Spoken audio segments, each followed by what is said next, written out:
Well, thank you. It's my pleasure to be here to provide a little information about how interstate water conflicts are resolved.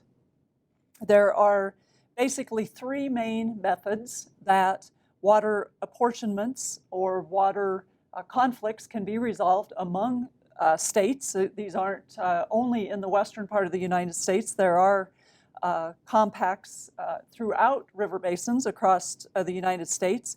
The three ways that states can allocate water between themselves where there are interstate river basins are either by congressional action, by interstate compact, or by the U.S. Supreme Court. So this is important because in Western or in law across the U.S., states have primacy on the waters that flow within their state boundaries.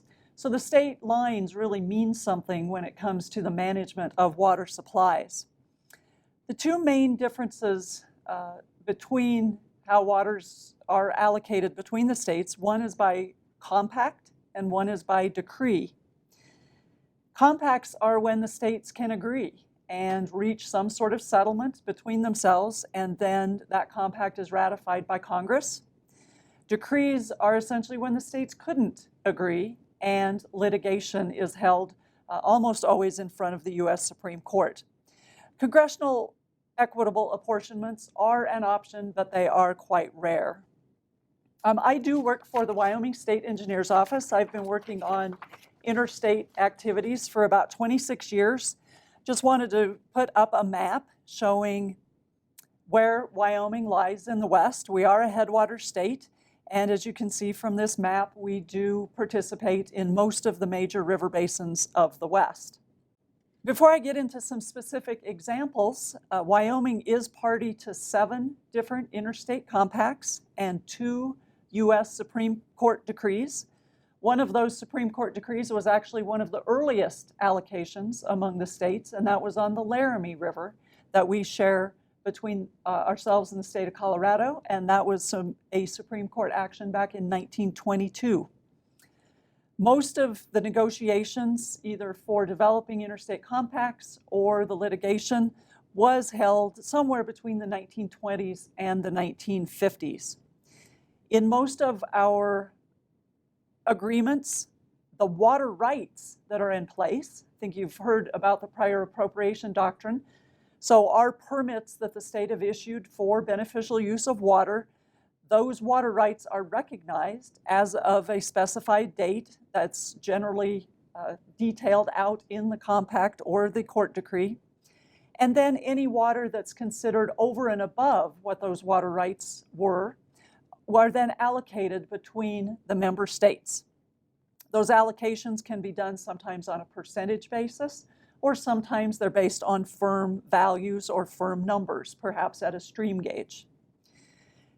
And generally there's some type of river basin commission or some other institution that's put in place on providing some logistics of how the states will participate and assure that the states are living up to the agreements. So this map shows the various compacts and decrees that Wyoming is party to.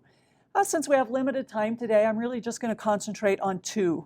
The first being the Bear River down in the southwestern part of the state, and that river basin we share with Idaho and Utah. And the second is the Yellowstone River Compact. That's a single compact that covers 4 main tributaries that flow northward out of Wyoming and flow into Montana.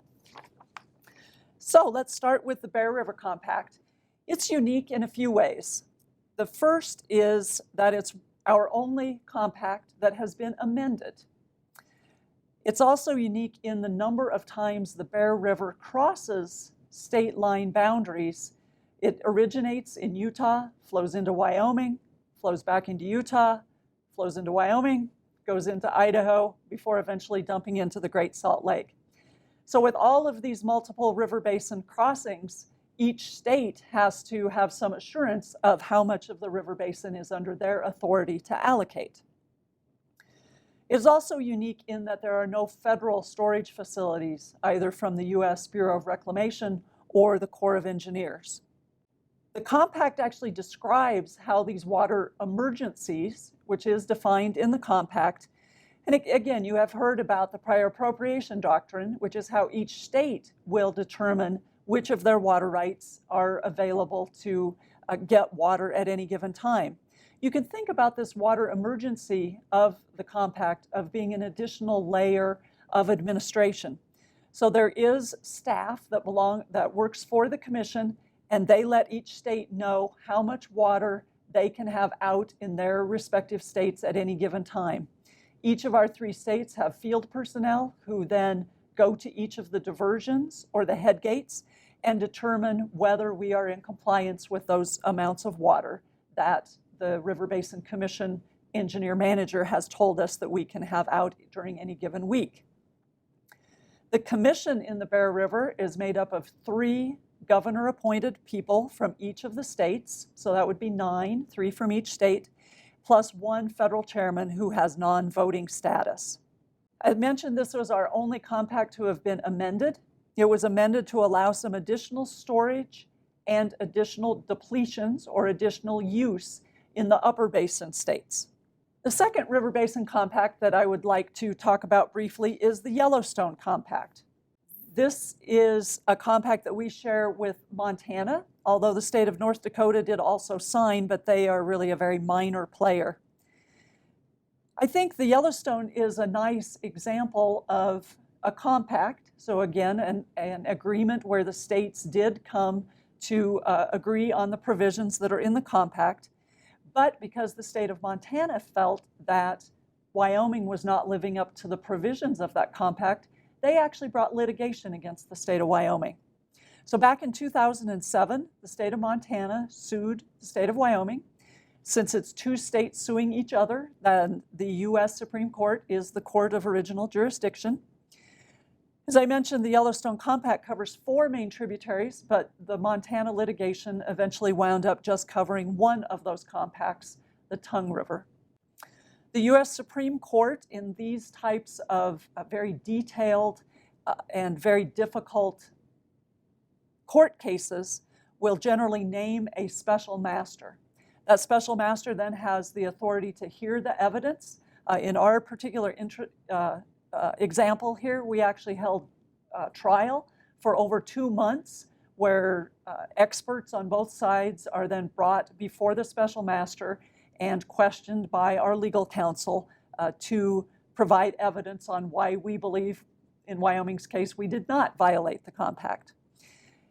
There are many examples of these interstate litigations, many of which have gone on for 20 or 30 years. So we are somewhat the exception in having only been going on since 2007 and till now in 2014. So each of the parties, so the state of Montana and the state of Wyoming, will then be given the opportunity to tell the Supreme Court why we feel the special master either was right or not right. And then we're probably looking at least another year before a final decision will be made.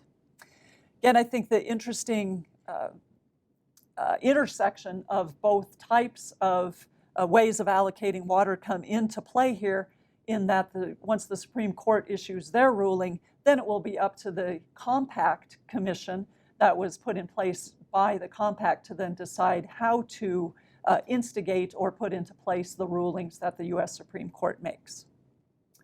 So with that, I hope you'll feel like this was a quick journey into interstate activities and how amongst our states we do allocate waters, and that there are provisions for resolving issues when one or more states feels like they have not been lived up to the provisions of the compact by another state. Thank you.